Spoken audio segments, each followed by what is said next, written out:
একইভাবে আজকের যেই পয়লা বৈশাখ, আজকের যেই বর্ষবরণ, আপনি খেয়াল করলে দেখবেন সরকার অথবা কোনো বিদেশি শক্তির আরোপিত কোনো চর্চা এখানে ছিল না।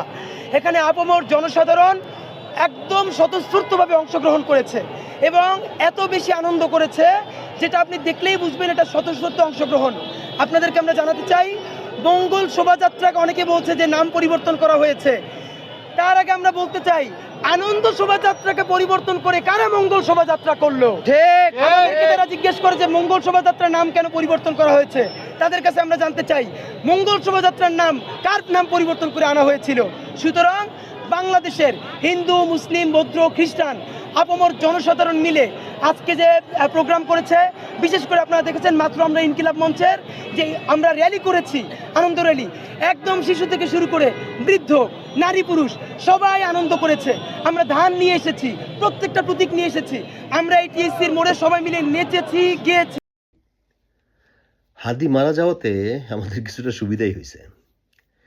মানে হাদির যে কথা, হাদির যে ফিলোসফি, ওটা তো আমাদেরই ফিলোসফি। মানে আমরা ঠিকমতো গুছায়া বলতে পারি না হাদি, অথবা হাদির যেই পরিকল্পনা, রাজনীতি, দেশ ভাবনা আমাদের সাথে মিলে যায় বলে তো আমরা তার অনুসারী। আর সেটা হাদির কথার মাধ্যমে প্রকাশ করতে পারি, অন্তত কোনো ট্যাগ খাইতে হয় না। মানে যেমন বর্তমানে যারা আমাদের একই পথের, ইনসাফের পথের, দেশের পথের যারা আছে, এদেরকে নিয়ে যদি কথা বলি, যেমন হাসনাত আবদুল্লাহ, ব্যারিস্টার ফুয়াদ, তাহসিন রিয়াজ অথবা সরোয়ার তুষার, এদের মতো, বা তাসনিম যারা, অথবা ঝুমা, মানে এদের মতো, এদের কথার সাথে এদেরকে দিয়ে পোস্ট দিলে মানে কি বলবো, রাজাকার, জামাত, শিবির, যুদ্ধাপরাধীর ট্যাগ লাইগা যায়। যাই হোক, হাদির বিচারটা হওয়া দরকার, খুব দরকার, খুব জরুরি। জাস্টিস ফর হাদি, ইনকিলাব জিন্দাবাদ। বাংলাদেশের কোন কৃষক যখন ইলিশের কেজি ছিল ধরেন 5 টাকা, সেই আমলেও কোনোদিন ইলিশ মাছ দিয়ে পান্তা ভাত খাইয়া আমার কোনো কৃষক লাঙল নিয়ে খেতে যায় না। সে সব থেকে ভালো দিনটা দুপুরে খেত।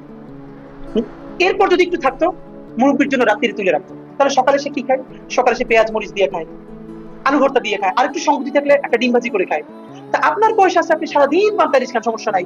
কিন্তু আপনি ছায়ানটে বসে, উদিচিতে বসে, রমনার বটমূলে বসে শত শত কোটি টাকার কর্পোরেট বাণিজ্য করে এইটা চালাই দিতেছেন কিসের উপরে? বাঙালি সংস্কৃতি কিসের? আমাদের স্ট্যান্ডটা এটার বিরুদ্ধে। বরং আমরা শাহবাগে যেটা জারি করতে চেয়েছি, আমি পান্তা ভাতই খাবো শাহবাগে বসে, আমি একটা কাঁচামরিচ দিয়ে, পেঁয়াজ দিয়ে অথবা আলু ভর্তা দিয়ে খাবো।